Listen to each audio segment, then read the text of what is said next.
It's the weekend after Thanksgiving, and I've been ordering a few parts from my kettle. I'm going to upgrade my kettle a little bit. I'm going to add a hole for the Billows fan, and I want to show you how I'm going to do that.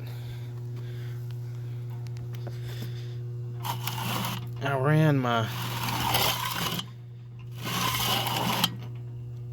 ash sweep both ways and determined where to put the hole where it wouldn't interfere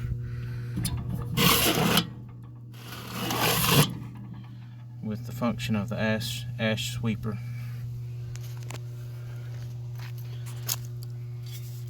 And I purchased a new top vent.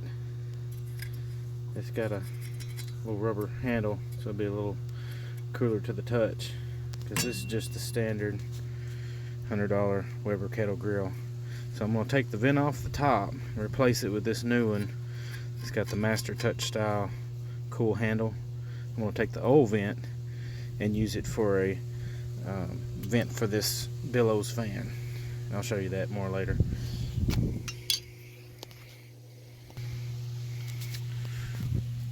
When we drill the hole, we start with a really small drill bit. Drill that really small, and then just go through your drill bits, step it up until you get to the point where you can use a whole bit, kind of like this one. And what I do is just tape off to the size that I'm wanting my hole, and that way I can see where to stop just by as I'm drilling it. So start with your smallest drill bit and then work your way up till you can start using this whole bit. So I've mocked it up. I've got the hole drilled, and I just lined it up with the hole on the vent cover. And now I've mocked it up so I can drill my hole to mount it. That way I get it just where I want it. So I'm going to go ahead and put a little small hole. In the same way, just step your way up until you get the size hole you're looking for. And it's better to get a really sharp, small drill bit to start with. So if you've got a new one, that would work better. And from the inside, you can see the hole matches up with the size of the vent cover on the outside. And I'm also going to put a temperature port up here on the side.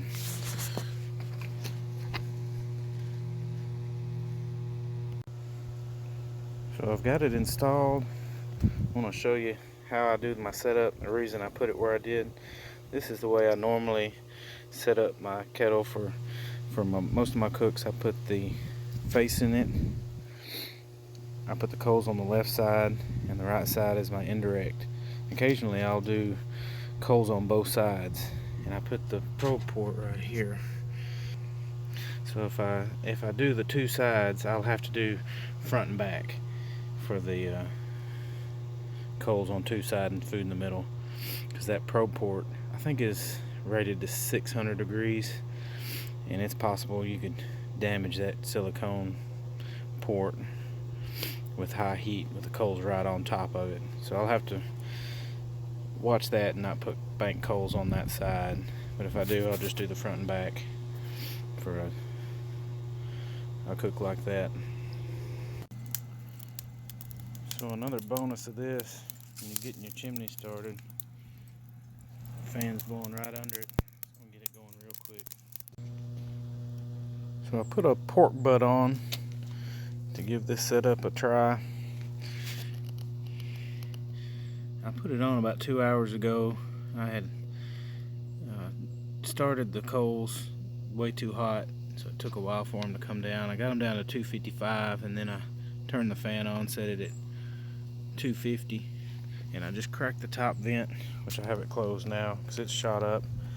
The one thing about this Billows fan is it has this large opening where the air comes in. And when the air comes in, it's getting into the kettle.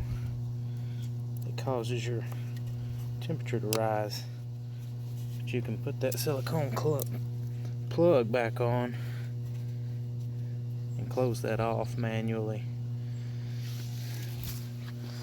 We'll take a quick look just to see where we're at. Looks good. But I think the best way to cook with this fan is going to be with a snake, charcoal snake method. Alright, this pork butt's probably done. It's saying we're at 200 degrees. Pit's at 283. So I'm going to check it.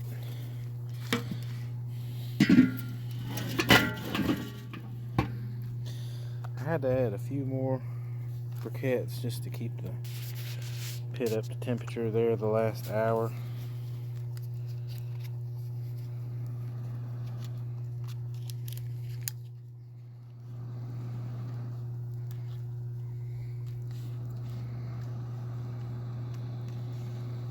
Feels really good. Always probe it in several places, make sure that it's going to pull tender. That looks good.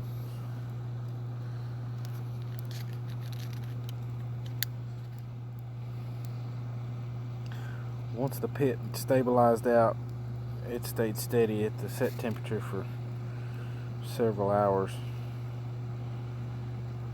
So I think next time I'll just have to start it a little bit slower and be careful not to overshoot my temperature. And once that fire settles in, it holds it really, really steady.